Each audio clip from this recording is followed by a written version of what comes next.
কিছু কিছু গল্পের শেষটা যে এতটা কষ্টের, এই গল্পটা না শুনলে কখনোই বুঝবে না। তো পুরো গল্পটি শুনুন। একটি 19 বছর বয়সী মেয়ে তার প্রেমিকের কাছে গিয়ে বলে, আমার 20তম জন্মদিনে তুমি আমাকে কি উপহার দিবে? ছেলেটি মুচকি হেসে বলল, এখনো তো অনেক সময় আছে, আর সময় হলে তুমি তোমার জন্মদিনের উপহার পেয়ে যাবে। বেশ কিছুদিন যাওয়ার পর একদিন হঠাৎ করে এই মেয়েটি অজ্ঞান হয়ে যায়।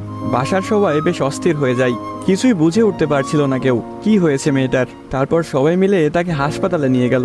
হাসপাতালের ডাক্তার অনেক পরীক্ষা নিরীক্ষা করার পর তার পরিবারকে জানালো, সাদিয়ার হার্টে একটা ছিদ্র ধরা পড়েছে। এখন যদি খুব তাড়াতাড়ি হার্ট পরিবর্তন না করা হয়, তাহলে হয়তো সাদিয়াকে আর বাঁচানো সম্ভব হবে না। সবাই এই কথাটি শুনে কান্নায় ভেঙে পড়ল। সাদিয়ার মা বাবা কিছুতেই মেনে নিতে পারছিল না। সাদিয়ার প্রেমিক সাকিব তার বিষয়ে ডাক্তারের কাছ থেকে সবকিছু শুনে বলল, এ কিছুতেই হতে দিবে না সে। তারপর সাকিব মেয়েটির রুমে গেল, দেখলো তার ভালোবাসার মানুষটি বিছানায় শুয়ে আছে। সাকিবের কাছে যেতে এই মেয়েটি বলল, সাকিব, আমি মনে হয় আর বাঁচবো না।